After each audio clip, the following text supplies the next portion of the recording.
अच्छा, एक सवाल से शुरू करते हैं। सोचिए कि किसी देश की पूरी ताकत, सारे फैसले लेने की पावर, क्या सिर्फ एक आदमी या एक ग्रुप के हाथ में होनी चाहिए? या फिर इसे अलग-अलग लोगों और संस्थाओं में बांट देना चाहिए? ये सवाल सुनने में जितना आसान लगता है, इसका जवाब उतना ही मुश्किल है। और दुनिया के कई देशों का भविष्य इसी एक सवाल के जवाब पर टिका है। बिल्कुल। और आज हम इसी बड़े सवाल की गहराई में उतरने वाले हैं, जिसे सियासत की भाषा में सत्ता की साझेदारी या पावर शेयरिंग कहते हैं। हाँ। हमारे सामने दो देशों की कहानियां हैं, बेल्जियम और श्रीलंका। दोनों की शुरुआत लगभग एक जैसी थी, लेकिन अंजाम बिल्कुल अलग। और इन दो कहानियों के जरिए हम ये समझने की कोशिश करेंगे कि सत्ता को बांटना क्यों जरूरी है। ये सिर्फ एक किताबी आइडिया नहीं है, बल्कि ये तय करता है कि कोई देश एक साथ मिलकर आगे बढ़ेगा या फिर अंदरूनी लड़ाइयों में ही बिखर जाएगा। सही बात है। एक ने साझेदारी को चुना और कामयाब हुआ, दूसरे ने इसे ठुकरा दिया और दशकों तक इसकी कीमत चुकाई। चलिए फिर पहली कहानी से शुरू करते हैं। यूरोप का एक छोटा सा खूबसूरत देश बेल्जियम। पहली नजर में तो सब कुछ ठीक लगता है, लेकिन अंदर ही अंदर एक बड़ा तनाव पनप रहा था। हाँ, और इस तनाव की जड़ थी वहां की भाषा। देश की बनावट बड़ी मजेदार थी। करीब 59% लोग डच भाषा बोलते थे और फ्लेमिश इलाके में रहते थे। ओके। और लगभग 40% लोग फ्रेंच बोलते थे और वेलोनिया इलाके में। एक मिनट, तो मतलब डच बोलने वाले बहुमत में थे?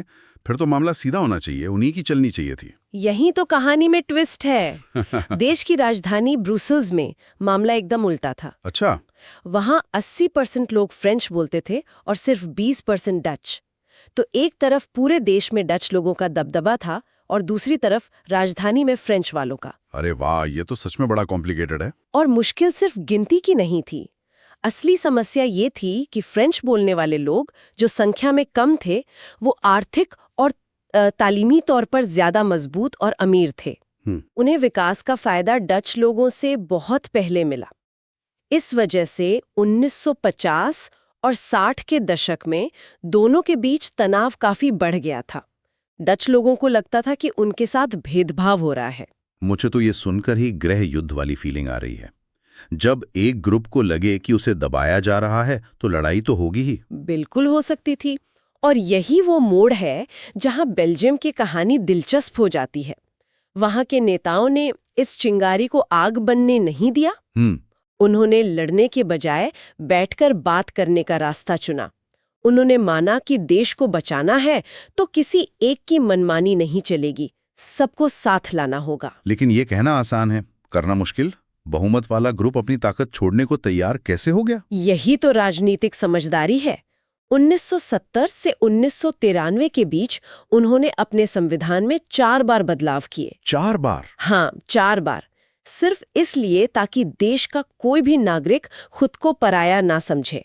जो मॉडल उन्होंने बनाया वो कमाल का था। क्या था उस मॉडल में ऐसा? सबसे पहली और बड़ी बात, उन्होंने तय किया कि केंद्र सरकार में डच और फ्रेंच बोलने वाले मंत्रियों की संख्या बराबर होगी। क्या बराबर? हाँ, यानी 59% होने के बावजूद डच लोगों ने 40% वाले फ्रेंच समुदाय को बराबर की हिस्सेदारी दी। एक मिनट, ये तो लोकतंत्र के उसूल के खिलाफ है, जहां बहुमत की सरकार होती है।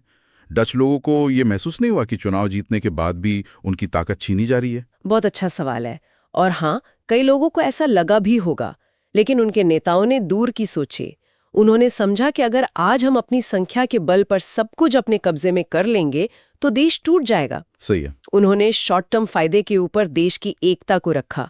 ये राजनीतिक इच्छा शक्ति का एक ऐसा उदाहरण है जो आज की दुनिया में बहुत कम देखने को मिलता है। ठीक है, तो केंद्र में बराबरी हो गई, और क्या किया? दूसरा कदम था राज्यों को ताकत देना। केंद्र ने अपनी कई शक्तियां देश के दोनों इलाकों की राज्य सरकारों को दे दी।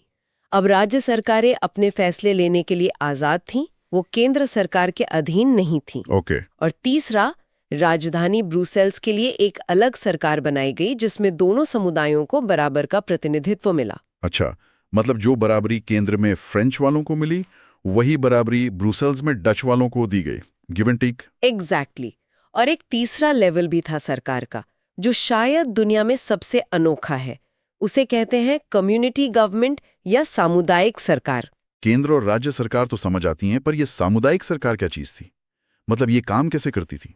देखिए, ये सरकार भाषा के आधार पर चुनी जाती थी। डच, फ्रेंच और जर्मन भाषी लोग चाहे वो देश में कहीं भी रहें अपनी अपनी कम्युनिटी गवर्नमेंट चुनते थे। कहीं भी रहें। हाँ, और इस सरकार के पास कल्चर, एजुकेशन और भाषा से जुड़े मुद्दों पर फैसला लेने का अधिकार था। इससे हर किसी को अपनी पहचान और संस्कृति को बचाने की गारंटी मिल गई। सुनने में तो ये बहुत ही ज्यादा पेचीदा लग रहा है। इतनी सारी सरकारें, इतने सारे नियम, क्या ये सिस्टम असल में काम कर पाया? ये मॉडल बेशक कॉम्प्लिकेटेड था, लेकिन ये कामयाब रहा। सच में? हाँ, इसका सबसे बड़ा नतीजा ये हुआ कि बेल्जियम गृह युद्ध की आग में जलने से बच गया और देश एक बना रहा। बल्कि जब यूरोप के देशों ने मिलकर यूरोपियन यूनियन बनाया तो उसके हेडक्वार्टर के लिए ब्रुसेल्स को चुना गया। अच्छा। ये इस बात का सबूत है कि जब आप अंदरूनी शांति हासिल करते हैं तो दुनिया में भी आपका सम्मान बढ़ता है। बेल्जियम की कहानी से तो यही लगता है कि ऐसी समस्याओं का हल कितना आसान है, बस थोड़ी समझदारी चाहिए। लेकिन हर देश ये समझदारी नहीं दिखा पाता। चलिए अब एक ऐसे ही देश की बात करते हैं जहां सब कुछ इसके ठीक उलट हुआ, श्रीलंका। श्रीलंका 1948 में आज़ाद हुआ। भारत के ठीक एक साल बाद यहाँ की जातीय बनावट भी काफी मिली जुली थी। सबसे बड़ा समूह था सिंघली समुदाय का, जो आबादी के करीब 74% थे। 74%? मतलब एक तरफा बहुमत। बिल्कुल। और दूसरा बड़ा समूह था तमिलों का, जो लगभग 18% थे। तो यहाँ भी बेल्जियम जैसा ही मॉडल अपनाया जा सकता था। दो मुख्य समुदाय थे, उनके बीच पावर शेयर कर लेते। किया जा सकता था, लेकिन किया नहीं गया। श्रीलंका के नेताओं ने बिल्कुल अलग रास्ता चुना। वहां लोकतांत्रिक तरीके से चुनी हुई सरकार ने बहुसंख्यक समुदाय का दबदबा कायम करने का फैसला किया। इस सोच को बहुसंख्यकवाद कहते हैं। बहुसंख्यकवाद मतलब ये कि अगर हम संख्या में ज्यादा हैं तो हम अपनी मर्जी से देश चलाएंगे। हाँ। और जो अल्पसंख्यक हैं उनकी जरूरतों या इच्छाओं की हमें कोई परवाह नहीं। बिल्कुल। और उन्होंने इसे लागू करने के लिए एक के बाद एक कई कदम उठाए। 1956 में एक कानून पास किया गया जिसके तहत सिंघली को देश की एकमात्र ऑफिशियल लैंग्वेज बना दिया गया। सिर्फ सिंघली को? हाँ, एकमात्र। तमिल भाषा को पूरी तरह से नजरअंदाज कर दिया गया। अरे, मतलब रातों रात देश के 18% लोगों को ये बोल दिया गया कि तुम्हारी भाषा की अब कोई सरकारी अहमियत नहीं है।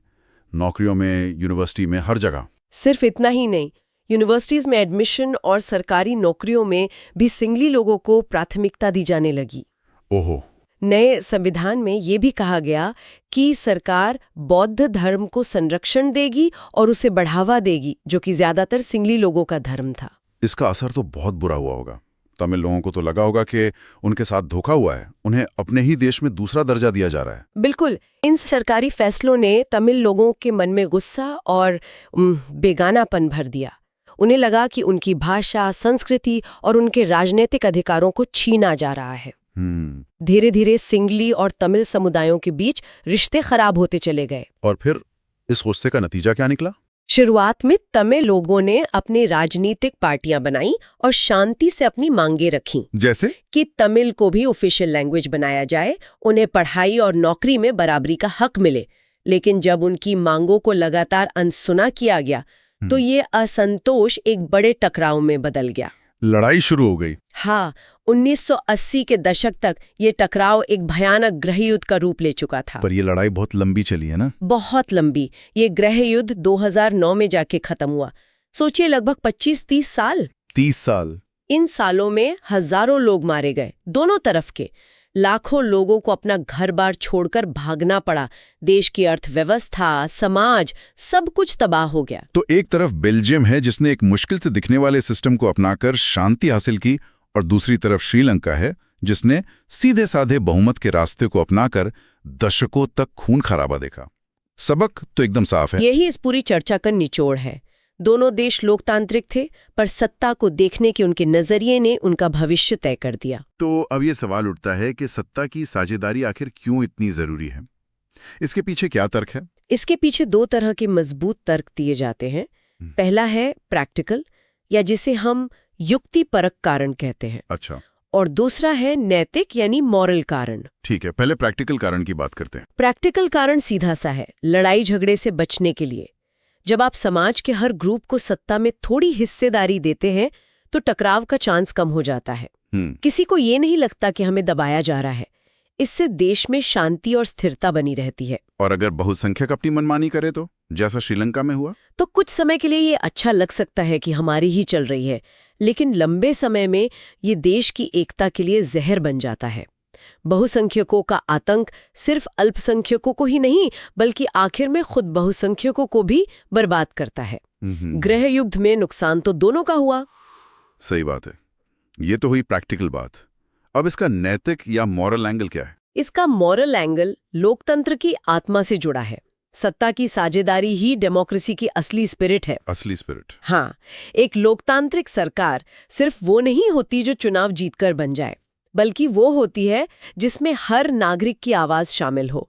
लोगों को ये हक है कि उनसे पूछा जाए कि उन पर शासन कैसे होगा। एक जायज सरकार वही है जिसमें समाज के सभी तबके हिस्सा लें, सिर्फ मेजॉरिटी नहीं। ठीक है, तो ये साफ हो गया कि पावर शेयरिंग जरूरी क्यों है, लेकिन इसे लागू कैसे करते हैं? क्या इसका कोई एक ही तरीका है? नहीं, इसका कोई एक फॉर्मूला नहीं है।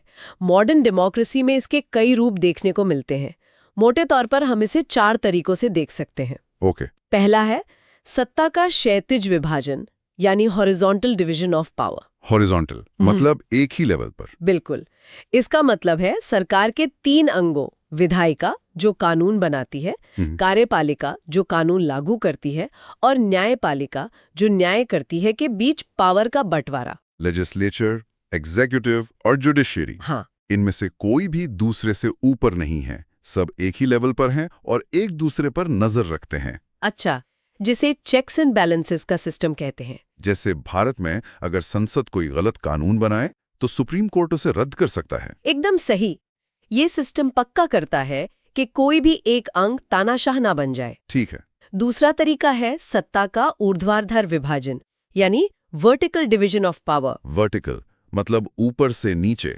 हाँ, जैसे केंद्र सरकार फिर राज्य सरकार। हाँ, इसे ही संघीय ढांचा या फेडरलिज्म कहते हैं।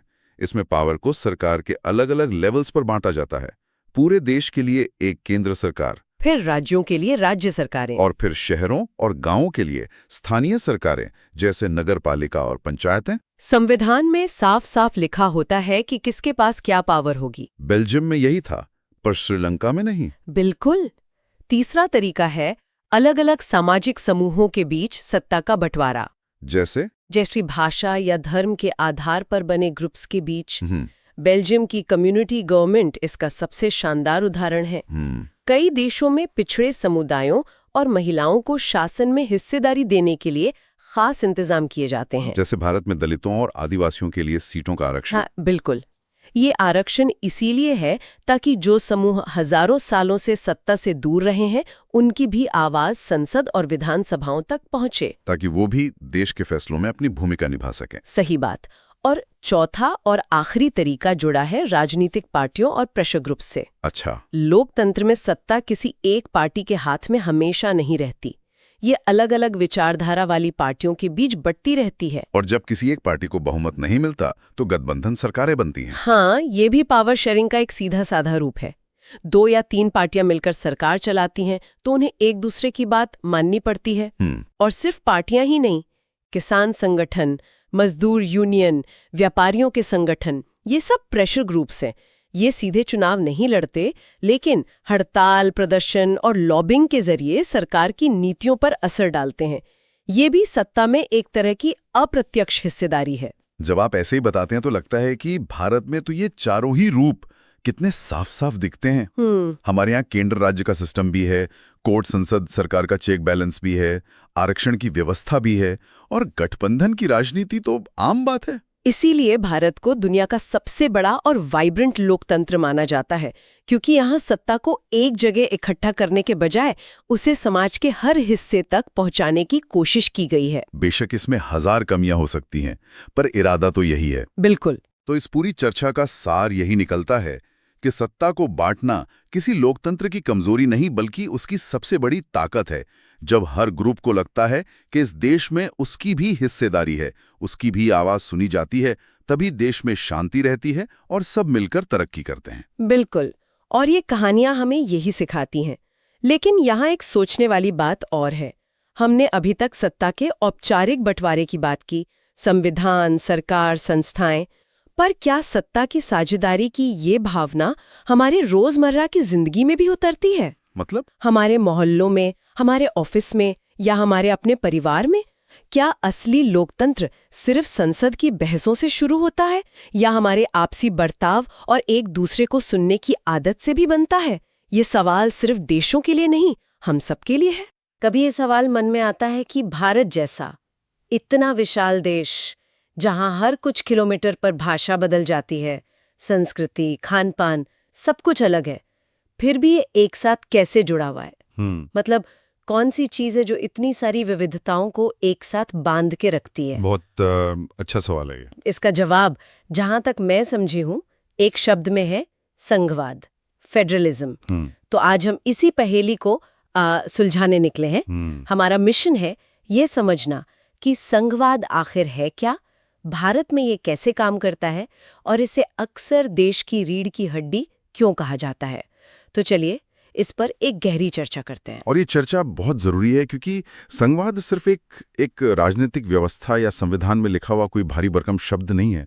ये भारत की आत्मा को सजोने का एक तरीका है, एक ऐसा ढांचा है जो हमारी अनगिनत विविधताओं को न सिर्फ बर्दाश्त करता है बल्कि उन्हें सम्मान देता है, उन्हें जगह देता है। हाँ, उन्हें जगह देता है और फिर उन्हें एक राष्ट्र के धागे में पिरोता है। चलिए तो फिर सबसे बुनियादी बात से शुरू करते हैं। संघवाद को समझने का सबसे आसान तरीका शायद सत्ता की साझेदारी है ना? बिल्कुल। मतलब सारी ताकत एक जगह दिल्ली में बैठी केंद्र सरकार के पास नहीं होगी, बल्कि उसे केंद्र और राज्यों के बीच बांटा जाएगा। हाँ, और ये साझेदारी सिर्फ कागज पर नहीं होती, इसकी कुछ ठोस पहचान है। अच्छा। पहली तो यही कि सरकार के कम से कम 2 स्तर होंगे, एक पूरे देश के लिए और दूसरा अलग अलग राज्यों के लिए। और भारत में तो तीसरा भी है। हाँ, भारत में तो एक तीसरा स्तर भी है जिस पर हम बाद में आएंगे। दूसरी पहचान ये है कि दोनों स्तर की सरकारें एक ही नागरिक समूह पर शासन करती हैं, लेकिन उनके काम करने के दायरे अधिकार क्षेत्र संविधान में साफ साफ लिखे होते हैं। और यहीं पर शायद सबसे अहम चीज आती है। बिल्कुल। तीसरी और सबसे अहम चीज एक स्वतंत्र न्यायपालिका, मतलब एक अंपायर की तरह। एकदम सही। सोचिए, जब 2 ताकतें हों, केंद्र और राज्य, तो उनके बीच कभी ना कभी किसी मुद्दे पर असहमति या विवाद तो हो ही सकता है। जाहिर है। ऐसे में एक निष्पक्ष एम्पायर की जरूरत होती है। भारत में ये भूमिका सुप्रीम कोर्ट निभाता है, और ये सिर्फ थ्योरी नहीं है। एसआर बॉम्बई केस जैसे ऐतिहासिक फैसलों में सुप्रीम कोर्ट ने केंद्र की शक्तियों पर लगाम लगाई है और राज्यों के अधिकारों को बचाया है। तो ये न्यायपालिका ही है जो ये पक्का करती है कि दोनों सरकारें अपनी संवैधानिक सीमाओं में रहकर काम करें। ठीक है, ये तो हुई संघवाद की मूल भावना। लेकिन इन लेखों में एक बात जो बार बार सामने आई वो ये थी कि भारत का संघवाद थोड़ा अलग है। इसे एकात्मक झुकाव वाली संघीय व्यवस्था कहा जाता है। हाँ, a federation with a unitary बायस। ये सुनने में थोड़ा भारी शब्द लगता है। इसका असल में क्या मतलब है? इसका सीधा सा मतलब है कि हमारा ढांचा है तो संघीय, पर इसमें केंद्र सरकार का पलड़ा थोड़ा भारी रखा गया है। अच्छा। और इसके पीछे एक ऐतिहासिक वजह है। जब संविधान बन रहा था तब देश ने अभी बंटवारे का दर्द झेला था। सही बात है। उस समय देश की एकता और अखंडता सबसे बड़ी प्राथमिकता थी। इसलिए संविधान निर्माताओं को लगा कि एक शक्तिशाली केंद्र का होना बहुत जरूरी है जो देश को एक साथ रख सके। अच्छा, तो ये मजबूत केंद्र वाली बात शक्तियों के बंटवारे में कैसे दिखती है? मैंने पढ़ा है कि संविधान में 3 सूचियां हैं, संघ सूची, राज्य सूची और संवर्ती सूची। हाँ, संवर्ती सूची। ये कैसे काम करती हैं? ये बहुत ही दिलचस्प व्यवस्था है। देखिए, संघ सूची यानी यूनियन लिस्ट में वो विषय हैं जिन पर सिर्फ केंद्र सरकार कानून बना सकती है, जैसे कि रक्षा, विदेश नीति। हाँ, रक्षा, विदेश नीति, रेलवे, मुद्रा, ये वो मामले हैं जिन पर पूरे देश में एक ही नीति की जरूरत है। ठीक है। और राज्य सूची में? और राज्य सूची स्टेट लिस्ट में पुलिस, कृषि, स्वास्थ्य जैसे विषय हैं जो स्थानीय महत्व के हैं। इन पर राज्य सरकारें कानून बनाती हैं। लेकिन सबसे दिलचस्प तो संवर्ती सूची है, कंकरेंट लिस्ट। इसमें शिक्षा, वन, विवाह जैसे विषय हैं। सोचने वाली बात यह है कि इन विषयों को यहाँ क्यों रखा गया? बहुत अच्छा सवाल है। इन्हें संवर्ती सूची में इसलिए रखा गया क्योंकि इन पर एक राष्ट्रीय नीति की भी जरूरत है और स्थानीय स्तर पर अमल की भी। कोई उदाहरण दे सकते हैं? हाँ, जैसे शिक्षा को ही ले लीजिए। पूरे देश में शिक्षा का एक न्यूनतम स्तर क्या हो ये केंद्र तय कर सकता है, लेकिन किसी राज्य के स्कूलों में क्या पढ़ाया जाएगा ये राज्य भी तय कर सकता है। यहीं से संघवाद का असली चैलेंज शुरू होता है, दोनों के बीच सही संतुलन कैसे बने। और इसी सूची में केंद्र का वो भारी पड़ला भी दिखता है ना? बिल्कुल। इस सूची के विषयों पर केंद्र और राज्य दोनों ही कानून बना सकते हैं, लेकिन, और ये लेकिन बहुत जरूरी है, क्या? अगर दोनों के बनाए कानूनों में कोई टकराव हो जाए तो हमेशा केंद्र का बनाया हुआ कानून ही मान्य होगा। अच्छा, तो ये प्रावधान केंद्र को एक निर्णायक बढ़त देता है? हाँ, बिल्कुल। ये केंद्र को ज्यादा ताकत देने वाली बात तो दिलचस्प है, लेकिन जब मैं इन स्रोतों को पढ़ रही थी तो मुझे सबसे हैरान करने वाली बात ये लगी कि एक ऐसा कदम उठाया गया जिसने इसका ठीक उल्टा किया। मतलब जिसने असल में राज्यों को ज्यादा मजबूत बनाया। और ये कहानी है भाषा के आधार पर राज्यों के गठन की। हाँ। आमतौर पर तो हम सोचते हैं कि भाषा के नाम पर बांटने से देश टूटता है, पर यहाँ तो कुछ और ही हुआ। और ये भारतीय संघवाद की सबसे बड़ी सफलताओं में से एक है। आजादी के बाद ये एक बहुत बड़ा डर था, बहुत बड़ा, कि अगर भाषा के आधार पर राज्य बनाए गए तो देश कई टुकड़ों में बढ़ जाएगा। लेकिन हुआ ठीक इसका उल्टा। जब महाराष्ट्र मराठी भाषियों के लिए, तमिलनाडु तमिल भाषियों के लिए और आंध्र प्रदेश तेलुगु भाषियों के लिए बना, तो इसने राष्ट्रीय एकता को और मजबूत कर दिया। पर ऐसा हुआ कैसे? इसका मनोविज्ञान क्या था? इसका मनोवैज्ञानिक असर बहुत गहरा था। जब लोगों को अपनी भाषा और अपनी संस्कृति के आधार पर अपना राज्य मिला तो उन्हें एक पहचान मिली। हाँ, उन्हें यह एहसास हुआ कि उनकी पहचान को इस बड़े भारतीय राष्ट्र के ढांचे के अंदर सम्मान दिया जा रहा है, उसे कुचला नहीं जा रहा। इससे अलगाव की भावना कम हुई। लोगों को लगा कि हम अपनी तमिल, मराठी या गुजराती पहचान को बनाए रखते हुए भी भारतीय हो सकते हैं। वाह, मतलब इसने विविधता को एक ताकत बना दिया, कमजोरी नहीं। बिल्कुल।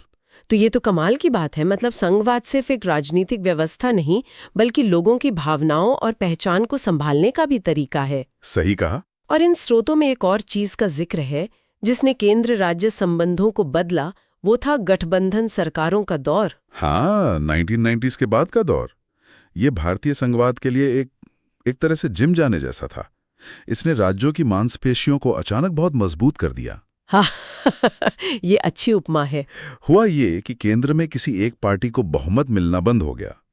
अब दिल्ली में सरकार बनाने के लिए राष्ट्रीय पार्टियों को क्षेत्रीय दलों के सहारे की जरूरत पड़ने लगी। तो इससे राज्यों की सौदेबाजी की ताकत बढ़ गई। बहुत ज्यादा। अब दिल्ली में बैठी सरकार लखनऊ, चेन्नई या कोलकाता की आवाज को नजरअंदाज नहीं कर सकती थी। उसे अपने सहयोगी दलों, जो कि अलग अलग राज्यों का प्रतिनिधित्व करते थे, उनकी बातों को सुनना पड़ता था, उनकी मांगों को मानना पड़ता था। तो जो सिद्धांत संविधान में था वो असलियत में लागू होने लगा। हाँ, सत्ता की साझेदारी का जो सिद्धांत संविधान में लिखा था वो जमीनी हकीकत में और ज्यादा उतर आया। इसने संघवाद को और ज्यादा व्यवहारिक बना दिया। तो हमने केंद्र और राज्य स्तर की बात कर ली, लेकिन भारत में संघवाद का एक तीसरा और सबसे जमीनी स्तर भी है। हाँ, जिसे सत्ता का विकेंद्रीकरण कहते हैं। ये 1992 में हुए 73वें और 74वें संविधान संशोधनों से आया है ना? हाँ, और ये एक क्रांतिकारी कदम था। इसके पीछे सोच ये थी कि लोकतंत्र का असली मतलब तभी है जब सत्ता आम आदमी के सबसे करीब हो। बिल्कुल। 73वें संशोधन ने गांवों में त्रिस्तरीय पंचायती राज व्यवस्था, यानी ग्राम पंचायत, पंचायत समिति, जिला परिषद को संवैधानिक दर्जा दिया। और 74वें ने शहरों में? हाँ, और 74वें संशोधन ने शहरों में नगर पालिकाओं और नगर निगमों को। इन संशोधनों की सबसे खास बात क्या थी? दो बातें सबसे खास थीं। पहली, अब इन स्थानीय निकायों के चुनाव नियमित रूप से कराना अनिवार्य हो गया। पहले राज्य सरकारें जब चाहे चुनाव टाल देती थीं। अच्छा। दूसरी और सबसे महत्वपूर्ण बात, इनमें महिलाओं के लिए कम से कम 1/3 सीटें। 1/3? ये तो बहुत बड़ा कदम था। बहुत बड़ा। और अनुसूचित जाति जनजाति के लिए उनकी आबादी के अनुपात में सीटें आरक्षित कर दी गईं। इसने सत्ता के दरवाजे उन लोगों के लिए खोल दिए जो सदियों से इससे बाहर थे। ये सुनने में तो बहुत अच्छा लगता है, पर क्या असलियत में भी इससे जमीनी स्तर पर फर्क पड़ा है? देखिए, फर्क तो पड़ा है, लेकिन चुनौतियां भी हैं। इसका असली मतलब ये है कि अब बिहार के किसी छोटे से गांव को अपनी सड़क या नाली की समस्या के लिए दिल्ली या पटना की तरफ देखने की जरूरत नहीं है। इन्हें पर्याप्त फंड और अधिकार देने में आनाकानी करती हैं। तो कागज पर जो विकेंद्रीकरण हुआ है उसे पूरी तरह से जमीन पर उतारने की लड़ाई वो अभी भी जारी है। समझ गए। तो अगर हम पूरी चर्चा को समेटें तो भारत में संघवाद की सफलता के पीछे क्या मुख्य स्तंभ नजर आते हैं? इन स्रोतों के मुताबिक एक तो है हमारा स्पष्ट और लिखित संविधान। हाँ। दूसरा स्वतंत्र न्यायपालिका। तीसरा शक्तियों का साफ बंटवारा, और चौथा, जो शायद सबसे जरूरी है, वो है हमारी राजनीतिक संस्कृति। एक ऐसी संस्कृति जिसने धीरे धीरे ये स्वीकार कर लिया है कि विविधता हमारी कमजोरी नहीं, बल्कि हमारी सबसे बड़ी ताकत है। बिल्कुल। भारत में संघवाद की सफलता किसी एक कारण से नहीं हुई है। ये एक मजबूत संवैधानिक ढांचे और एक लोकतांत्रिक सोच के मेल का नतीजा है। ये एक लगातार चलने वाली प्रक्रिया है जिसमें बहस होती है, तनाव होता है, लेकिन अंत में बातचीत और समझौते का रास्ता निकाल लिया जाता है। तो हमारी आज की चर्चा का सार यही है, संघवाद सिर्फ संविधान की किताबों में लिखी एक जटिल अवधारणा नहीं है, बल्कि ये वह व्यवहारिक व्यवस्था है जो भारत को उसके तमाम विविधताओं और जटिलताओं के बावजूद एक सूत्र में बांध कर रखती है। जैसा कि हमारे स्रोतों में कहा गया है, ये वाकई भारत की रीढ़ की हड्डी है। अगर सारी सत्ता सिर्फ दिल्ली में सिमटी होती तो शायद इतने बड़े और विविध देश को एक साथ रखना नामुमकिन होता। सही बात है। और अंत में श्रोताओं के लिए सोचने के लिए एक सवाल छोड़ते हैं। जरूर। हमने देखा कि भारत में संघवाद का ढांचा काफी हद तक सफल रहा है और इसने देश को जोड़े रखने में मदद की है। लेकिन सोचने वाली बात यह है कि आज के बदलते समय में जब जीएसटी मुआवजे को लेकर विवाद हो या केंद्रीय एजेंसियों की भूमिका पर सवाल उठें, तो केंद्र और राज्यों के संबंधों में वे कौन सी नई चुनौतियां या तनाव पैदा हो रहे हैं जो इस संघीय ढांचे की परीक्षा ले रहे हैं? ये बहुत अहम सवाल है। ये एक ऐसा सवाल है जो हमें भविष्य के भारत के बारे में सोचने पर मजबूर करता है। नमस्कार। कभी सोचा है कि भारत जैसा देश जहां मतलब हर 100 किलोमीटर पर बोली, खाना, रिवाज सब कुछ बदल जाता है, वो एक साथ टिका कैसे हुआ है? मतलब इतनी अलग अलग भाषाएं, इतने धर्म, इतनी संस्कृतियां, ये विविधता हमारी ताकत है या एक टाइम बॉम्ब जो कभी भी फट सकता है? और ये सवाल आज के दौर में शायद सबसे जरूरी है। बिल्कुल। क्योंकि देखिए, एक तरफ हम ग्लोबल विलेज की बात करते हैं और दूसरी तरफ अपनी छोटी छोटी पहचानों को लेकर समाज बट भी रहा है। हाँ, ये विरोधाभास तो है। तो आज हम यही समझने की कोशिश करेंगे कि ये अनेकता में एकता वाली जो बात है, क्या ये सिर्फ एक नारा है या इसके पीछे कोई गहरा सामाजिक विज्ञान काम करता है, और इस पूरी कहानी में लोकतंत्र का रोल क्या है? चलिए, इसे समझने के लिए सीधे एक सच्ची और मतलब बहुत जबरदस्त कहानी पर चलते हैं। साल था 1968, जगह थी मेक्सिको सिटी और मौका था ओलंपिक खेलों का।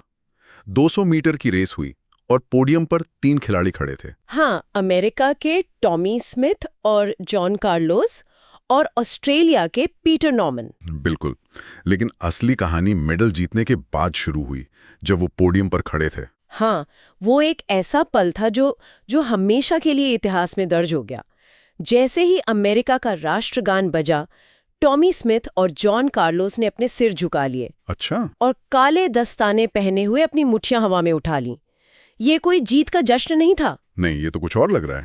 ये अमेरिका में अश्वेत लोगों के साथ हो रहे नस्लीय भेदभाव के खिलाफ एक खामोश लेकिन दुनिया को हिला देने वाला विरोध था। उनकी वो उठी हुई मुट्ठियां वो उस दौर के ब्लैक पावर आंदोलन का प्रतीक बन गई। वाह, मतलब खेलों के इतने बड़े मंच पर इतना बड़ा पॉलिटिकल स्टेटमेंट। इसका अंजाम क्या हुआ?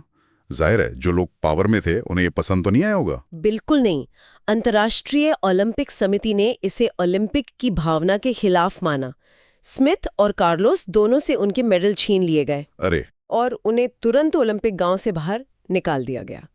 जब वो अमेरिका लौटे तो वहां भी उनकी बहुत आलोचना हुई। मतलब उन्हें देशद्रोही तक कहा गया। लेकिन यहाँ एक दिलचस्प बात हुई। भले ही उन्हें सजा मिली, पर उनकी उस एक तस्वीर ने, उस एक एक्शन ने नस्ल भेद के मुद्दे को पूरी दुनिया के सामने लाके खड़ा कर दिया। शायद जितना ध्यान हजारों भाषणों से नहीं गया होगा, उतना ध्यान उस एक खामोश विरोध से चला गया। आपने बिल्कुल सही नब्ज पकड़ी है। लोकतंत्र सिर्फ वोट डालने का नाम नहीं है। सही बात है। ये अपनी बात रखने, अपनी असहमति जताने का भी नाम है। जब किसी समूह को लगता है कि सिस्टम में उनकी सुनवाई नहीं हो रही है, तो वो ऐसे ही प्रतीकात्मक तरीकों से अपनी आवाज उठाते हैं। और अगर इन आवाजों को दबाया जाता है तो समाज के अंदर का गुस्सा और बढ़ता है। इस घटना ने साबित कर दिया कि आप सामाजिक सच्चाइयों से मुंह नहीं फेर सकते। वो कभी ना कभी किसी ना किसी रूप में सत्ता पर आ ही जाती हैं। ये जो स्मिथ और कार्लोस की पहचान थी, अश्वेत, ये तो उन्हें जन्म से मिली थी, पर क्या सारी पहचानें ऐसी ही होती हैं? मतलब ये जो विविधता या डाइवर्सिटी हम कहते हैं, ये बनती कैसे है? ये बहुत अच्छा सवाल है, क्योंकि यहीं से हम इस मुद्दे की जड़ तक पहुंचते हैं। सामाजिक भिन्नताओं के मोटे तौर पर देखें तो 2 आधार होते हैं। अच्छा। पहला तो वही है जिसका आपने जिक्र किया, जन्म के आधार पर। जैसे कोई किस जाति में पैदा हुआ, उसका रंग क्या है, वो पुरुष है या महिला, इन चीजों को हम चुनते नहीं हैं, ये हमें विरासत में मिलती हैं। ठीक है, ये तो समझ आता है, ये हमारे हाथ में नहीं है। लेकिन दूसरा आधार क्या है? दूसरा आधार है हमारी पसंद, हमारे चुनाव। जैसे आप कौन सा धर्म मानना चाहते हैं, आप किस राजनीतिक विचारधारा से जुड़ते हैं, आप शाकाहारी हैं या मांसाहारी, आप कौन सी फुटबॉल टीम को सपोर्ट करते हैं। ये वो पहचाने हैं जो हम अपनी जिंदगी में खुद बनाते हैं और चाहे तो बदल भी सकते हैं। तो समाज इन दोनों तरह की पहचानों का एक मिश्रण है, कुछ मिली हुई, कुछ चुनी हुई। जन्म वाला तो ठीक है, पर क्या पहचाने चुनने से भी समाज में उतनी गहरी दरारें पड़ सकती हैं? जैसे अगर मैं कोई खास विचारधारा चुन लूं, तो क्या वो मेरी जाति जितनी बड़ी पहचान बन सकती है? बिल्कुल बन सकती है, और आज की दुनिया में ऐसा हो भी रहा है। सही। कई बार विचारधारा की लड़ाई धर्म या जाति की लड़ाई से भी ज्यादा खतरनाक हो जाती है। अब असली सवाल ये है कि जब ये अलग अलग पहचानें एक इंसान में या एक समाज में मिलती हैं, तो होता क्या है? यहीं से समाज के जुड़ने या टूटने की कहानी शुरू होती है। हाँ, हमारे नोट्स में भी इसका जिक्र है। इसमें 2 तरह के पैटर्न बताए गए हैं, ओवरलैपिंग और क्रॉस कटिंग। सुनने में तो बड़े टेक्निकल लगते हैं, इसका मतलब क्या है? इन्हें समझना बहुत जरूरी है। पहले ओवरलैपिंग को लेते हैं। ठीक है। सोचिए, एक व्यक्ति है जो एक खास अल्पसंख्यक समुदाय से आता है, वो गरीब भी है और ऐतिहासिक रूप से उसके समुदाय के साथ भेदभाव भी होता आया है। यहाँ क्या हो रहा है? उसकी कई पहचानें, धर्म, आर्थिक स्थिति, सामाजिक हैसियत, सब एक के ऊपर एक चढ़ गई हैं। सब मिलकर उसे समाज में एक ही दिशा में, यानी नीचे की तरफ धकेल रही हैं। मतलब एक पहचान दूसरी पहचान के असर को और गहरा कर रही है। बिल्कुल। इससे तो समाज में एक बहुत गहरी खाई बन जाएगी। उस व्यक्ति या उस समूह को लगेगा कि वो बाकी समाज से एकदम अलग थलग है और उसके लिए आगे बढ़ने के सारे रास्ते बंद हैं। एकदम सही। और यहीं पर समाज के लिए सबसे बड़ा खतरा पैदा होता है। जब एक ही इंसान पर कई मुसीबतें एक साथ आ जाती हैं, तो समाज में दरारें नहीं बल्कि गहरी खाइयां बन जाती हैं। और टकराव बढ़ता है। टकराव और अलगाववाद को बढ़ावा मिलता है। अब इसका उल्टा देखिए, जिसे क्रॉस कटिंग भिन्नताएं कहते हैं। अच्छा, तो ये तो उल्टा लग रहा है। ज्यादा तरह की भिन्नताएं होने से तो समाज में ज्यादा झगड़े होने चाहिए, लेकिन आप कह रहे हैं कि इससे संतुलन बनता है। ये कैसे काम करता है? हाँ, ये सुनने में उल्टा लगता है, पर होता यही है।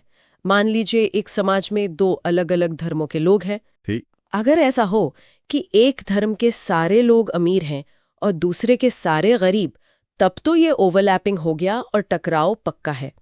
लेकिन अगर दोनों ही धर्मों में कुछ लोग अमीर हैं और कुछ गरीब, तो क्या होगा? तो फिर आर्थिक मुद्दों पर अमीर लोग एक साथ आ जाएंगे, चाहे उनका धर्म कोई भी हो। हाँ। और गरीबों के हित एक जैसे होंगे, चाहे वो किसी भी धर्म के हो।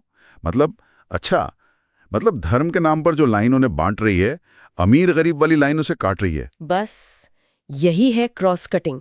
जब आपकी पहचानें एक दूसरे को काटती हैं, तो आपके हित भी कई अलग अलग समूहों से जुड़ जाते हैं। ओके। आप किसी एक पहचान को लेकर कट्टर नहीं हो पाते, क्योंकि किसी दूसरे मुद्दे पर आपको उन्हीं लोगों के साथ खड़े होना पड़ता है जिनसे आप पहले असहमत थे। ये समाज में एक तरह का सेफ्टी वॉल्व बनाता है, जो तनाव को खतरनाक स्तर तक पहुंचने से रोकता है। इसे असल दुनिया में समझने के लिए हमारे नोट्स में 2 पड़ोसी देशों का जिक्र है, श्रीलंका और भारत। हाँ, दोनों ही बहुत विविध हैं, पर दोनों की कहानी बिल्कुल अलग है। पहले श्रीलंका की बात करते हैं। श्रीलंका में मुख्य रूप से 2 बड़े समूह थे। सिंगली भाषा बोलने वाले, जो आबादी में करीब 74% थे, और तमिल बोलने वाले, जो करीब 18% थे। काफी बड़ा अंतर है। हाँ, सिंगली ज्यादातर बौद्ध थे और तमिल हिंदू या मुसलमान। यहाँ पहचाने काफी हद तक ओवरलैप कर रही थी भाषा, धर्म और इलाका। आजादी के बाद वहां की सरकार ने बहुसंख्यकवाद का रास्ता चुना, यानी उन्होंने बहुसंख्यक सिंघली समुदाय की इच्छा को पूरे देश पर थोपने का फैसला किया। मतलब उन्होंने क्या किया कॉन्क्रीट रूप में? 1956 में एक कानून बनाया गया, जिसके तहत सिंघली को देश की एकमात्र राजभाषा बना दिया गया और तमिल भाषा की अनदेखी की गई। ओहो। यूनिवर्सिटी में एडमिशन और सरकारी नौकरियों में सिंहलियों को प्राथमिकता दी जाने लगी। नए संविधान में बौद्ध धर्म को संरक्षण और बढ़ावा देने की बात कही गई। तो एक एक करके ऐसे कदम उठाए गए जिनसे तमिलों को ये महसूस होने लगा कि वो अपने ही देश में दूसरे दर्जे के नागरिक हैं, पराये हैं। ये तो सीधी सीधी रेसिपी है देश को तोड़ने की। जब एक बड़े हिस्से को ये लगेगा कि सरकार सिर्फ दूसरों की है और उनके हितों का कोई ध्यान नहीं रखा जा रहा, तो वो बगावत करेंगे। बिल्कुल, वो बगावत तो करेंगे ही। और वही हुआ। इस भेदभाव की प्रतिक्रिया में तमिलों ने अपने राजनीतिक संगठन बनाए और बराबरी के अधिकारों की मांग की। जब उनकी बात नहीं सुनी गई तो यही मांग धीरे धीरे एक अलग तमिल राष्ट्र बनाने की मांग में बदल गई। और नतीजा श्रीलंका कई दशकों तक एक भयानक गृह युद्ध की आग में जलता रहा, जिसमें हजारों लोग मारे गए और देश का लोकतंत्र तबाह हो गया। अब इसकी तुलना भारत से करते हैं। यहाँ तो श्रीलंका से कहीं ज्यादा विविधता है, बहुत ज्यादा। यहाँ कोई एक भाषा या एक धर्म बहुसंख्यक है ही नहीं जिसे हम असली मेजॉरिटी कह सकें। तो यहाँ क्या अलग किया गया? भारत के नेताओं ने आजादी के वक्त ही ये समझ लिया था कि अगर इस विशाल देश को एक रखना है तो श्रीलंका वाला रास्ता नहीं अपनाया जा सकता। बिल्कुल नहीं। यहाँ बहुसंख्यकवाद की जगह सत्ता की साझेदारी यानी पावर शेयरिंग का मॉडल चुना गया। हमारे संविधान निर्माताओं ने किसी एक भाषा या एक धर्म को दूसरों से ऊपर नहीं रखा। सही बात है। हमारे यहाँ कोई एक राष्ट्र भाषा नहीं है। हिंदी के साथ साथ 21 और भाषाओं को अनुसूचित भाषा का दर्जा दिया गया है। बिल्कुल, देश का कोई राजकीय धर्म नहीं है। हाँ, और तो और अल्पसंख्यकों के अधिकारों की रक्षा के लिए खास प्रावधान भी हैं। हाँ, और यही वो संतुलन है जो एक मजबूत समाज को टूटने से बचाता है। भारत ने यह माना कि विविधता कोई कमजोरी नहीं है बल्कि एक सच्चाई है जिसे सम्मान देना होगा। लेकिन हमारे यहाँ भी तो तनाव होते हैं, झगड़े होते हैं। बेशक होते हैं, लेकिन लोकतंत्र एक ऐसा मंच देता है जहां इन मतभेदों पर बातचीत हो सकती है, समझौते हो सकते हैं। श्रीलंका की कहानी हमें सिखाती है कि विविधता को दबाने का नतीजा हमेशा विनाशकारी होता है, जबकि भारत की कहानी दिखाती है कि उससे साथ लेकर चलने से ही देश मजबूत बनता है। बिल्कुल। तो इन सब बातों का निचोड़ क्या है? लोकतंत्र और विविधता का रिश्ता आखिर है क्या? क्या लोकतंत्र सिर्फ एक रेफरी है जो अलग अलग गुटों को लड़ने से रोकता है, या इसका कोई और बड़ा रोल है? ये बहुत अहम सवाल है। लोकतंत्र सिर्फ रेफरी नहीं है। दरअसल लोकतंत्र का पूरा ढांचा ही इस तरह से बना है कि वो विविधता को पनपने का मौका देता है। कैसे? लोकतंत्र का पहला सिद्धांत है राजनीतिक समानता। इसका मतलब है कि कानून की नजर में हर नागरिक बराबर है, चाहे उसकी जाति, धर्म, भाषा या लिंग कुछ भी हो। आपका वोट भी उतना ही कीमती है जितना देश के सबसे अमीर आदमी का। और यही बात हमें वापस मैक्सिको ओलंपिक की उस तस्वीर पर ले जाती है। स्मिथ और कार्लोस के पास अपनी बात रखने का कोई और तरीका नहीं था, तो उन्होंने लोकतंत्र के दिए इसी औजार, शांतिपूर्ण विरोध। हाँ, शांतिपूर्ण विरोध का इस्तेमाल किया। तानाशाही में तो ऐसा करने की कल्पना भी नहीं की जा सकती थी। बिल्कुल, लोकतंत्र आपको अपनी पहचान को गर्व के साथ अपनाने और उसे व्यक्त करने की आज़ादी देता है। वो कहता है कि आपको बहुसंख्यकों जैसा बनने की जरूरत नहीं है, आप अलग रहते हुए भी देश के बराबर के हिस्सेदार हैं। लेकिन यहाँ एक और सवाल है, अगर लोकतंत्र इतना अच्छा है तो फिर विविधता कभी कभी एक समस्या क्यों बन जाती है, जैसा श्रीलंका में हुआ? मेरे ख्याल से ऐसा तब होता है जब एक समूह खुद को दूसरों से बेहतर या श्रेष्ठ समझने लगता है। हाँ, जब वो अपनी पहचान को राष्ट्रीय पहचान बनाने की कोशिश करता है और दूसरों पर थोपता है, यानी जब समानता का सिद्धांत टूट जाता है। आपने एकदम सही पॉइंट पकड़ा। विविधता अपने आप में कोई समस्या नहीं है। समस्या तब शुरू होती है जब लोग इन भिन्नताओं के आधार पर गैर बराबरी और भेदभाव का ढांचा खड़ा कर देते हैं। और लोकतंत्र इनसे लड़ता है। हाँ, और लोकतंत्र इन्हीं खतरों से लड़ने के लिए अपने औजार इस्तेमाल करता है।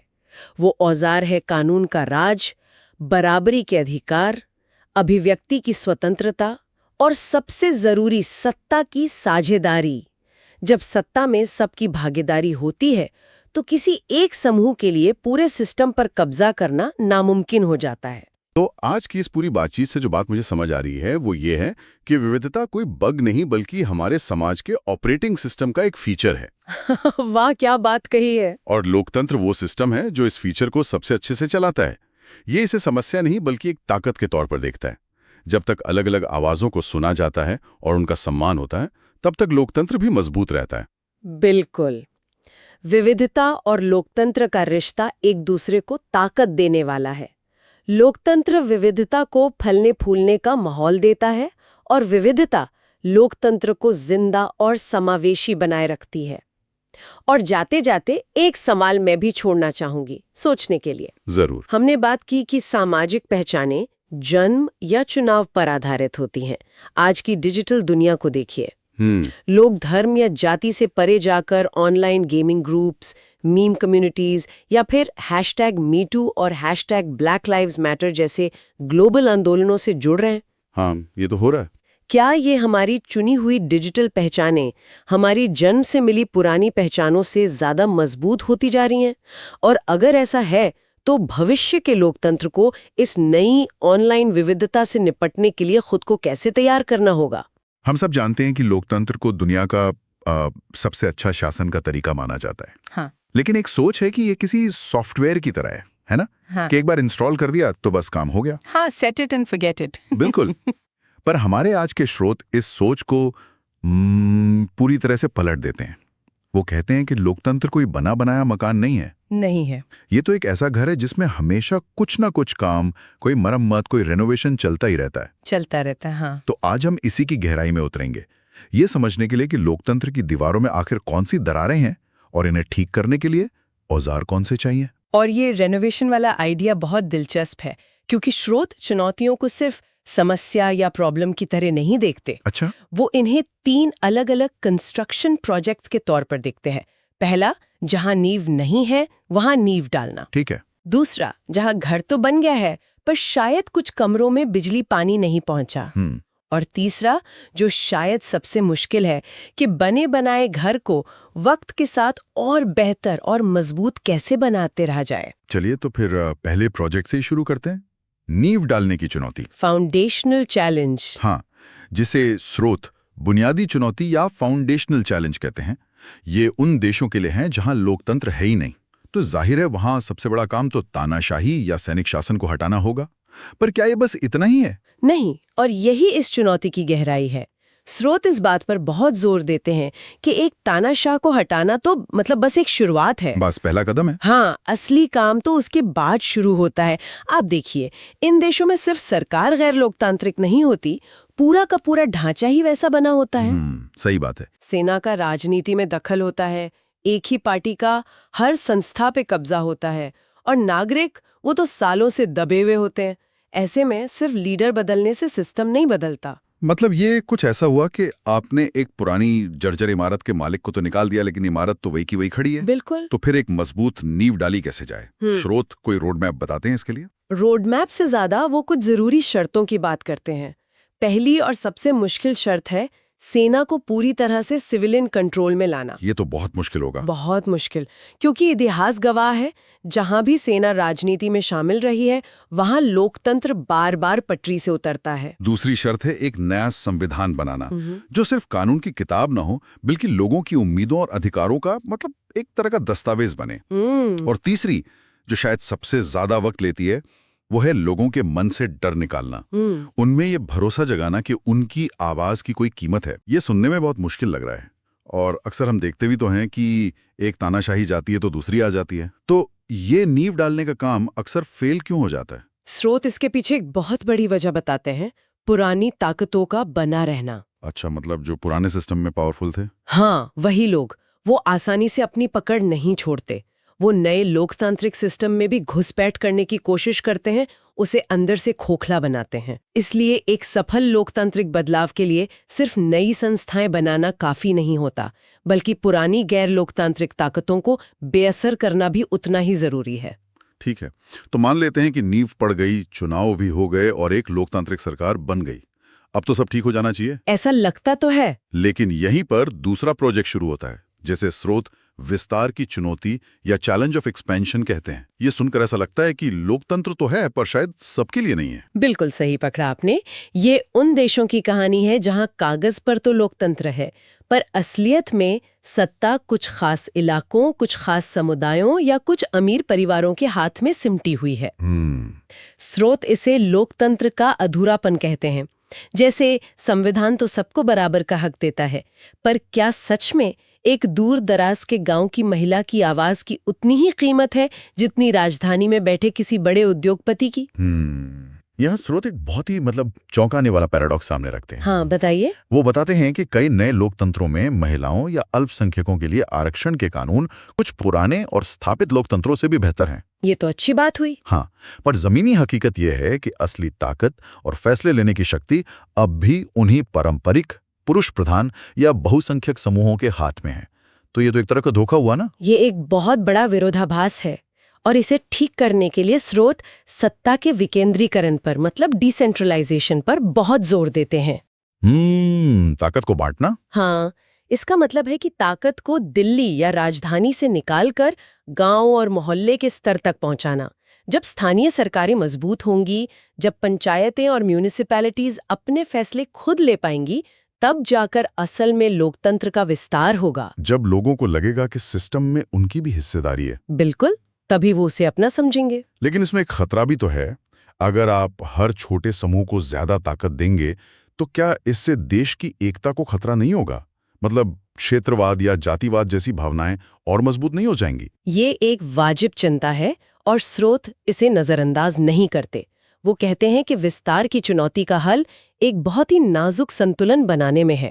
अच्छा। एक तरफ स्थानीय और सामाजिक समूहों को पहचान और अधिकार देना जरूरी है, पर दूसरी तरफ ये भी सुनिश्चित करना है कि ये सभी पहचानें एक बड़ी राष्ट्रीय पहचान के तले एकजुट रहें। और ये होगा कैसे? इसका रास्ता है सबको बराबर के मौके देना और किसी भी समूह को ये महसूस न होने देना कि उनके साथ भेदभाव हो रहा है।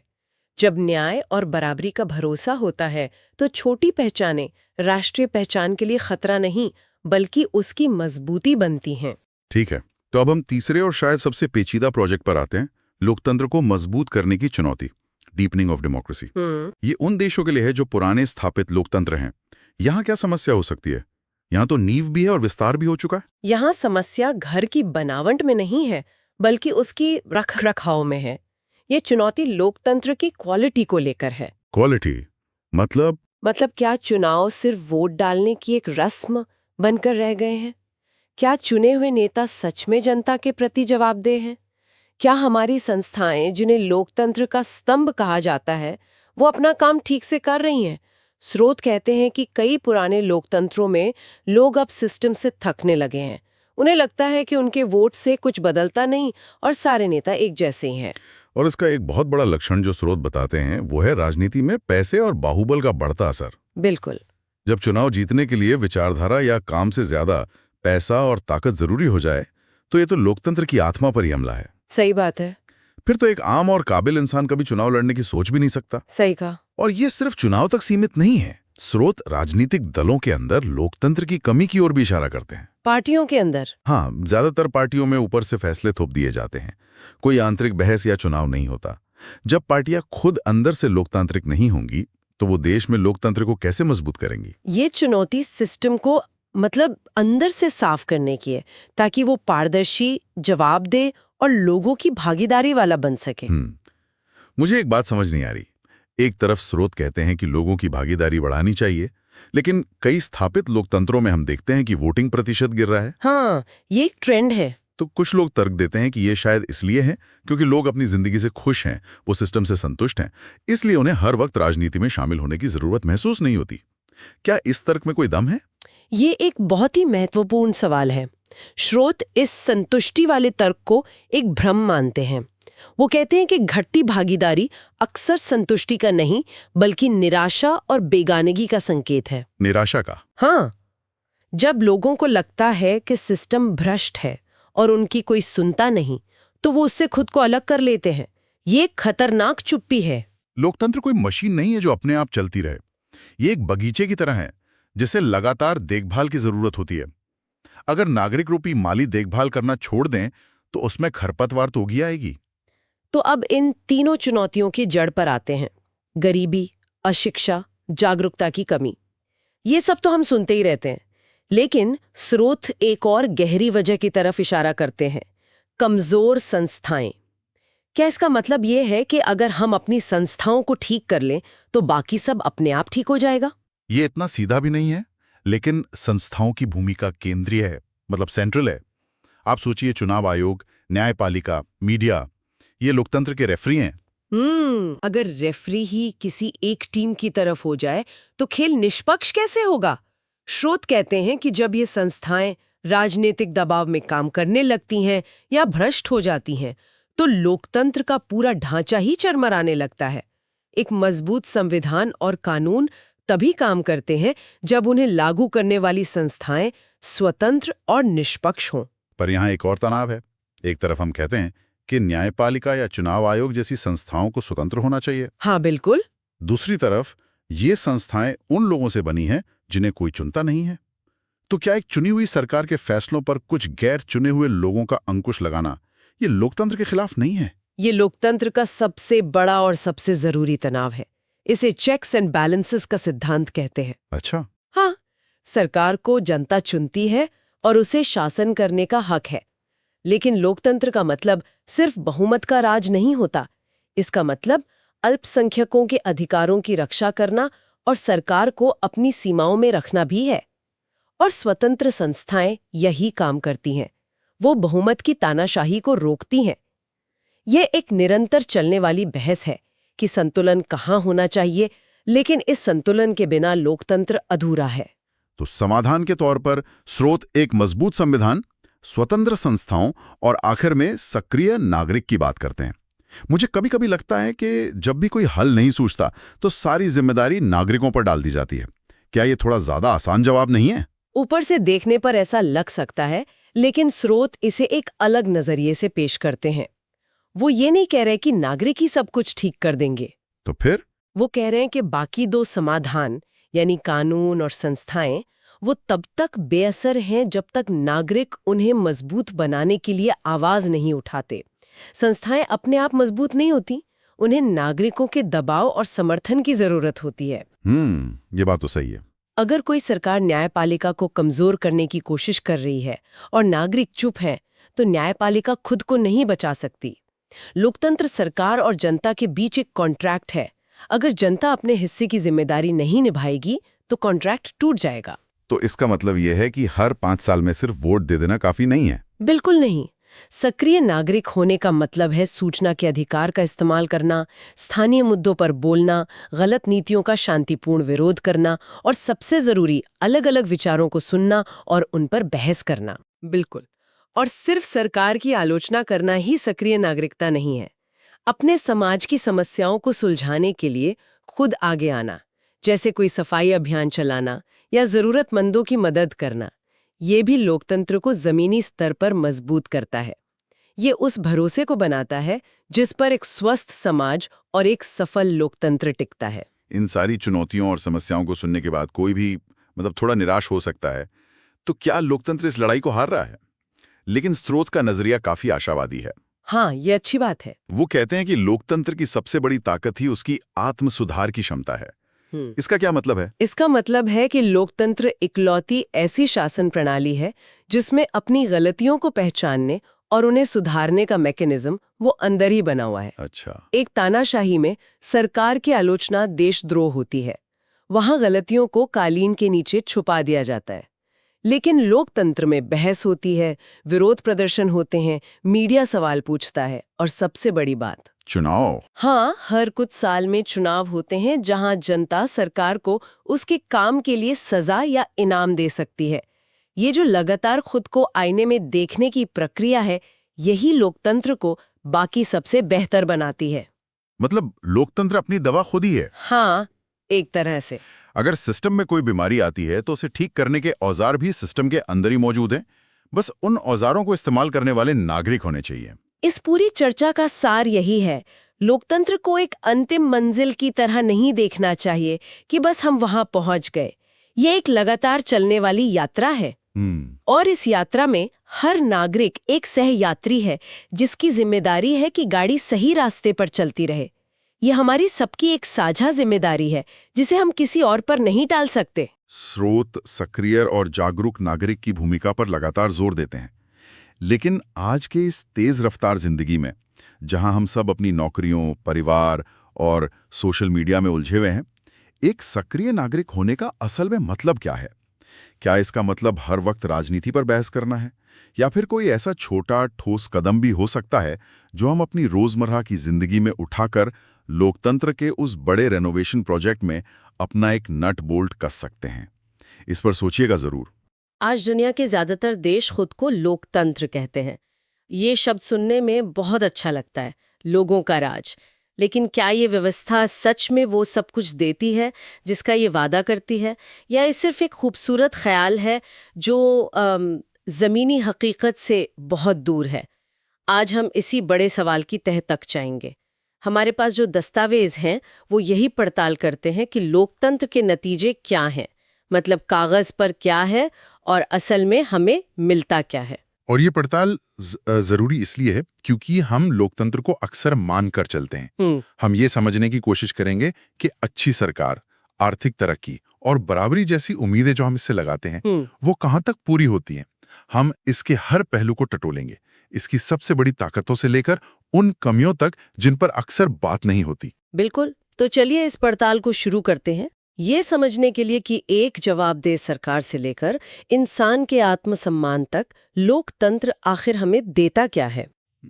तो सबसे पहली और बुनियादी उम्मीद जो कोई भी नागरिक अपनी सरकार से रखता है वो है जवाबदेही। मतलब जो लोग हम पर शासन कर रहे हैं वो हमारे प्रति जवाबदेह हों, उनसे सवाल पूछा जा सके। हाँ, और इन दस्तावेजों में एक बात साफ उभर कर आती है कि ये जवाबदेही आती कैसे है। इसका सबसे बड़ा जरिया है नियमित और निष्पक्ष चुनाव। ये सिर्फ सरकार बदलने का मौका नहीं है, बल्कि ये सरकार के सिर पर एक तलवार की तरह लटका रहता है कि अगर उन्होंने जनता की जरूरतों को नजरअंदाज किया तो अगली बार उन्हें कुर्सी नहीं मिलेगी। यहाँ एक बहुत ही दमदार उदाहरण भी दिया गया है जो इस बात को साफ करता है। इन आंकड़ों में एक दिलचस्प बात यह है कि आजाद और लोकतांत्रिक देशों में कभी भी बड़े पैमाने पर अकाल नहीं पड़ा है। ये सुनने में हैरान करने वाला लग सकता है, लेकिन इसके पीछे का तर्क बहुत सीधा है। ऐसा नहीं है कि उन देशों में अनाज की कमी नहीं होती है, लेकिन कोई भी चुनी हुई सरकार अपने लाखों वोटरों को भूखा मरने देकर अगला चुनाव जीतने की सोच भी नहीं सकती। अच्छा, मीडिया शोर मचाएगा, विपक्ष सवाल उठाएगा और सरकार को मजबूरन कदम उठाने ही पड़ेंगे। ये जवाबदेही का एक ठोस जमीनी नतीजा है जहां लोगों की जान बचती है। लेकिन एक मिनट, इसी जवाबदेही की प्रक्रिया में जहां सबसे राय ली जाती है, बहस होती है, क्या ये चीज लोकतंत्र को बहुत धीमा नहीं बना देती? हाँ, ये एक आज की तेज रफ्तार दुनिया में मान लीजिए कोई महामारी आ जाए या देश पर हमला हो जाए, तब तो हमें तुरंत फैसले लेने होते हैं। क्या तब लोकतंत्र एक कमजोरी नहीं बन जाता? ये एक बहुत जरूरी सवाल है और लोकतंत्र की सबसे बड़ी आलोचनाओं में से एक है। और ये सच है, तानाशाही में एक व्यक्ति या एक छोटा समूह रात भर में कोई भी फैसला ले सकता है। लेकिन यहाँ लेखक एक दिलचस्प तर्क देते हैं। वो कहते हैं कि लोकतंत्र में फैसले भले ही धीरे लिए जाते हों, लेकिन वो ज्यादा वैध होते हैं। लेजिटिमेट। वैध से यहाँ क्या मतलब है? क्या इसका मतलब सिर्फ कानूनी तौर पर सही होना है? उससे कहीं ज्यादा। वैधता का मतलब है जनता की रजामंदी।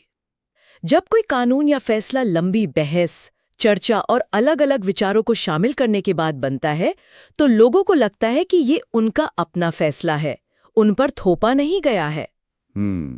और इस एहसास का सीधा असर देश की अर्थव्यवस्था और समाज पर पड़ता है। जब लोगों को लगता है कि टैक्स से जुड़े कानून सही प्रक्रिया से बने हैं, तो वो टैक्स चोरी कम करते हैं। जब उन्हें लगता है कि नियम सबके लिए बराबर हैं, तो वो उनका पालन करते हैं। ये जनता की रजामंदी सरकार को वो स्थिर आधार देती है जो तानाशाही में सिर्फ डर से हासिल करने की कोशिश की जाती है। ठीक है, तो प्रक्रिया धीमी है पर ज्यादा टिकाऊ है। लेकिन इसी धीमेपन से जुड़ा एक और बड़ा सवाल है जो शायद सबके मन में आता है, पैसा और विकास।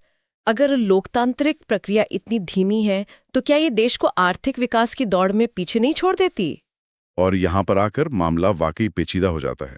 ये वो मुद्दा है जहां लोकतंत्र के समर्थक भी थोड़ा असहज हो जाते हैं। अगर हम 1950 से 2000 के बीच के आंकड़े देखें तो ये साफ है कि कुछ तानाशाही वाले देशों ने आर्थिक विकास की रफ्तार में कई लोकतांत्रिक देशों को पीछे छोड़ दिया है। तो आप कह रही हैं कि आंकड़ों के हिसाब से कुछ तानाशाहियों ने अर्थव्यवस्था में लोकतंत्र को पछाड़ दिया है। ये तो उस सारी धारणा के खिलाफ है जो हम सुनते आए हैं। ऐसा क्यों? इसके कई कारण हैं।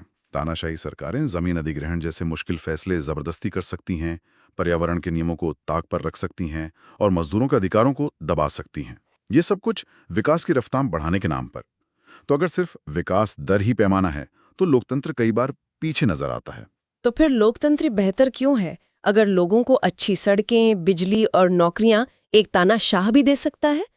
तो फिर इस पूरी धीमी और जटिल चुनावी प्रक्रिया की क्या जरूरत है? यहाँ लेखक एक बहुत अच्छी उपमा का इस्तेमाल करते हैं। वो कहते हैं तानाशाही का विकास एक रेस के घोड़े जैसा हो सकता है जो बहुत तेज दौड़ता है लेकिन सिर्फ एक ही दिशा में और अक्सर अकेला। वहीं लोकतंत्र का विकास एक कछुए जैसा है जो धीरे जरूर चलता है लेकिन पूरे परिवार को अपनी पीठ पर लेकर चलता है। मतलब रफ्तार कम है पर कोशिश ही होती है कि कोई पीछे न छूटे। मतलब विकास सिर्फ कुछ लोगों या कुछ शहरों तक सीमित न रहे? बिल्कुल। लोकतंत्र में सरकार पर हर वर्ग, हर इलाके का दबाव होता है। नीतियां बनाते समय किसानों, मजदूरों, छोटे व्यापारियों सबके बारे में सोचना पड़ता है। हो सकता है इससे विकास की औसत रफ्तार थोड़ी कम हो जाए लेकिन वो ज्यादा समावेशी, ज्यादा टिकाऊ होता है। और ये भी याद रखना जरूरी है कि आर्थिक विकास सिर्फ शासन प्रणाली पर नहीं बल्कि देश की आबादी, वैश्विक हालात और दूसरे कई कारकों पर भी निर्भर करता है। सही है। इसलिए सिर्फ विकास दर के आधार पर लोकतंत्र को खारिज कर देना तस्वीर का सिर्फ एक छोटा हिस्सा देखना है। ठीक है, तो विकास की गारंटी तो नहीं है, लेकिन जो भी विकास हो रहा है वो जा कहाँ रहा है? क्या वो सिर्फ कुछ लोगों की तिजोरी में जा रहा है या उसका फायदा सबको मिल रहा है? और यहाँ हम समानता और गरीबी के मुद्दे पर आते हैं। लोकतंत्र का वादा तो यही है कि सब बराबर है। हाँ, ये लोकतंत्र का एक और बड़ा वादा है और शायद सबसे बड़ी चुनौती भी है। इन दस्तावेजों में ये बात साफ तौर पर स्वीकार की गई है कि लोकतंत्र अपनाने के बावजूद दुनिया के ज्यादातर देशों में आर्थिक असमानता कम नहीं हुई है बल्कि कई जगह बढ़ी है। आज भी हम देखते हैं कि मुट्ठी भर लोगों के पास देश की ज्यादातर दौलत है जबकि एक बड़ी आबादी अपनी बुनियादी जरूरतों के लिए संघर्ष कर रही है। तो फिर लोकतंत्र का क्या फायदा हुआ? अगर राजनीतिक बराबरी मिलने के बाद भी आर्थिक खाई इतनी गहरी है तो क्या ये व्यवस्था असफल नहीं हो गई? ये मानना कि लोकतंत्र कोई जादुई छड़ी है जो गरीबी और असमानता को अपने आप खत्म कर देगी, ये गलत होगा। स्रोत इस बात पर जोर देते हैं कि लोकतंत्र इस समस्या का बना बनाया समाधान नहीं देता, लेकिन ये समाधान खोजने का रास्ता और हथियार जरूर देता है। हाँ, ये रास्ता देता है, लेकिन क्या स्रोत ये भी बताते हैं कि इस रास्ते पर चलना कितना मुश्किल है? क्योंकि आवाज उठाने पर भी, प्रदर्शन करने पर भी कई बार सालों तक कुछ नहीं बदलता। लोगों में एक निराशा भी तो आती है। बिल्कुल आती है और ये एक जायज भावना है, लेकिन फर्क को समझिए। एक तानाशाही में आपके पास आवाज उठाने का विकल्प ही नहीं है। विरोध करने का मतलब जेल या मौत हो सकता है। लोकतंत्र आपको राजनीतिक समानता देता है। आपका और देश के सबसे अमीर आदमी का वोट बराबर है। अच्छा। ये आपको संगठन बनाने, अपनी बात कहने और सरकार पर दबाव बनाने का कानूनी अधिकार देता है। ये वो हथियार हैं जिनका इस्तेमाल करके नागरिक व्यवस्था को बेहतर बनाने के लिए लड़ सकते हैं।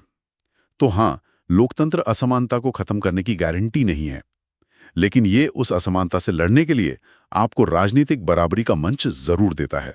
और शायद यही बात समाज के दूसरे टकरावों पर भी लागू होती है, जैसे भारत जैसे देश में जहां इतनी भाषाएं, धर्म और जातियां हैं। इतने सारे अलग अलग समूहों के बीच शांति बनाए रखना अपने आप में एक बहुत बड़ा काम है। निश्चित रूप से। और इन दस्तावेजों के मुताबिक विविध समाजों के लिए लोकतंत्र ही सबसे बेहतर व्यवस्था है, क्योंकि ये टकराव को दबाने की कोशिश नहीं करता बल्कि उसे संभालने का एक तरीका सिखाता है। इसका मूल सिद्धांत यह है कि कोई भी समूह स्थायी रूप से ना तो जीतता है और ना ही हारता है। आज जो बहुमत में है कल वो अल्पसंख्यक हो सकता है और आज का अल्पसंख्यक कल के बहुमत का हिस्सा बन सकता है। मतलब ये व्यवस्था सबको साथ लेकर चलने की कोशिश करती है, किसी को बाहर नहीं छोड़ती। हाँ, एक गैर लोकतांत्रिक व्यवस्था अक्सर सामाजिक मतभेदों को बलपूर्वक दबा देती है, जिससे समाज के अंदर गुस्सा और अलगाव बढ़ता है। लोकतंत्र बातचीत और मोल तोल के जरिए एक ऐसा समाधान खोजने की कोशिश करता है जो ज्यादातर लोगों को मंजूर हो। और यहाँ एक बहुत जरूरी बात है, लोकतंत्र का मतलब सिर्फ बहुमत का राज नहीं है। एक सच्चे लोकतंत्र में बहुमत को हमेशा अल्पसंख्यकों की जरूरतों और इच्छाओं का सम्मान करना होता है। तभी सरकार पूरे समाज के प्रतिनिधि बन पाती है। तो हमने जवाबदेही, आर्थिक विकास, समानता और सामाजिक तालमेल की बात की, लेकिन अब उस नतीजे पर आते हैं जिसे इन दस्तावेजों में लोकतंत्र का सबसे बड़ा और शायद सबसे महत्वपूर्ण परिणाम माना गया है, और वो है नागरिकों की गरिमा और सम्मान। ये एक बहुत गहरा बिंदु है। ये आर्थिक विकास या राजनीतिक स्थिरता से भी ऊपर है। ये इस विचार पर आधारित है कि हर इंसान, चाहे उसकी जाति, धर्म, लिंग या आर्थिक हैसियत कुछ भी हो, बराबर सम्मान का हकदार है। और ये सिर्फ एक किताबी ख्याल नहीं है। लोकतंत्र इस सम्मान को असल जिंदगी में लागू करने की कोशिश करता है। जैसे कि महिलाओं को वोट देने का अधिकार, सदियों तक उन्हें पुरुषों के बराबर नहीं समझा गया। लोकतंत्र ने उन्हें बराबर का राजनीतिक अधिकार देकर उनके आत्मसम्मान को बढ़ाया। या फिर भारत में समाज के पिछड़े और दबे कुचले वर्गों के लिए जो आरक्षण जैसी व्यवस्थाएं हैं, वो भी इसी दिशा में कदम है, ताकि ऐतिहासिक अन्याय को सुधारा जा सके और उन्हें बराबरी का दर्जा महसूस हो। ये सोचने वाली बात है। हम अक्सर वोट के अधिकार को सिर्फ सरकार चुनने का जरिया समझते हैं, पर असल में ये इस बात का प्रतीक है कि हमारी गिनती होती है, कि हमारा वजूद मायने रखता है। जब एक गरीब, अनपढ़ व्यक्ति को भी ये पता होता है कि उसका वोट देश के प्रधानमंत्री के वोट के बराबर ताकत रखता है, तो ये एहसास उसकी गरिमा को बढ़ाता है। ये लोकतंत्र का मानवीय पक्ष है। सही कहा। तानाशाही में आप सिर्फ एक प्रजा होते हैं, एक सब्जेक्ट। लोकतंत्र में आप एक सम्मानित नागरिक होते हैं, एक सिटीजन। अब तक हमने लोकतंत्र की खूबियों की बात की, लेकिन ये चर्चा अधूरी रहेगी अगर हम इसकी कमियों पे बात ना करें। जैसा कि हमने शुरू में कहा, ये कोई परफेक्ट व्यवस्था नहीं है। इन दस्तावेजों में इसकी कुछ बड़ी सीमाओं का भी जिक्र है। हाँ, और उन्हें स्वीकार करना जरूरी है। पहली तो वही है जिस पर हमने बात की, फैसलों में देरी। दूसरी एक बड़ी समस्या है भ्रष्टाचार। ये कड़वी सच्चाई है कि कई लोकतांत्रिक देशों में नेता अपने पद का दुरुपयोग करते हैं और ये व्यवस्था इस पर पूरी तरह लगाम नहीं लगा पाई है। और तीसरी सीमा है कि कभी-कभी लोकतंत्र में नेता चुनाव जीतने के लिए लोक लुभावन लेकिन देश के लिए नुकसानदायक फैसले ले लेते हैं। वो जनता की भावनाओं को भड़काकर वोट तो हासिल कर लेते हैं, लेकिन लंबी अवधि में देश को नुकसान पहुंचाते हैं। इन कमियों को सुनकर तो ऐसा लगता है कि शायद कोई और व्यवस्था बेहतर हो सकती है। यहीं पर लोकतंत्र का सबसे अनोखा गुण सामने आता है। वो ये कि लोकतंत्र में अपनी गलतियों को पहचानने और उन्हें सुधारने की गुंजाइश होती है। ये एक ऐसी अकेली व्यवस्था है जो खुद की आलोचना को सुनती है और समय के साथ खुद को बेहतर बना सकती है। इसका क्या मतलब हुआ? इसका मतलब है कि अगर सरकार कोई गलत फैसला लेती है तो यहां सार्वजनिक बहस के लिए जगह है। मीडिया, विपक्ष, अदालतें और आम नागरिक सब मिलकर उस फैसले की आलोचना कर सकते हैं। इस दबाव में सरकार को अपना फैसला बदलना पड़ सकता है या अगली बार वो ऐसी गलती करने से बचेगी। अच्छा। तानाशाही में गलती को गलती मानने की कोई गुंजाइश नहीं होती, क्योंकि शासक को अपनी सत्ता जाने का डर होता है। लोकतंत्र में गलतियों को स्वीकार करना और सुधारना इस व्यवस्था को और मजबूत बनाता है। तो अंत में इन सभी दस्तावेजों का निचोड़ यही है कि तमाम कमियों और चुनौतियों के बावजूद लोकतंत्र आज भी शासन की दूसरी सभी प्रणालियों से बेहतर है। हाँ, क्योंकि ये शायद सबसे कुशल या सबसे साफ सुथरी व्यवस्था ना हो, लेकिन ये लोगों को अपनी बात कहने का, सरकार को जवाबदेह बनाने का और सबसे बढ़कर बराबरी और सम्मान के साथ जीने का अवसर देती है। ये लोगों की अपनी व्यवस्था है। तो आज की इस पूरी चर्चा से ये बात साफ होती है कि लोकतंत्र पूरी तरह से सही नहीं है, इसमें कई कमियां हैं, लेकिन बाकी सभी विकल्पों से ये कहीं बेहतर है।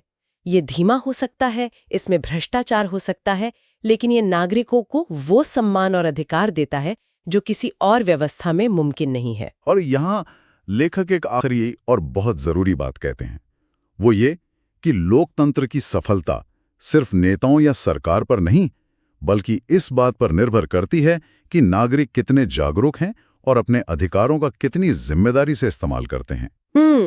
लोकतंत्र सिर्फ वोट देने तक खत्म नहीं हो जाता। यह सरकार के कामों पर लगातार नजर रखने, सवाल पूछने और सार्वजनिक बहसों में हिस्सा लेने का नाम है। एक सफल लोकतंत्र को सक्रिय नागरिकों की जरूरत होती है। ये सच में एक सोचने वाली बात है। स्रोत ये स्पष्ट करते हैं कि लोकतंत्र नागरिकों को व्यवस्था को बेहतर बनाने के लिए जरूरी साधन देता है, जैसे सवाल पूछने का अधिकार और बदलाव की मांग करने की शक्ति। तो विचार करने के लिए अंतिम सवाल यह है, अगर ये सभी साधन और अधिकार नागरिकों के पास मौजूद हैं, तो फिर कौन सी चीज उन्हें भ्रष्टाचार और असमानता जैसी उन्हीं समस्याओं को प्रभावी ढंग से हल करने से रोकती है, जिन्हें दूर करने के लिए लोकतंत्र को बनाया ही गया था?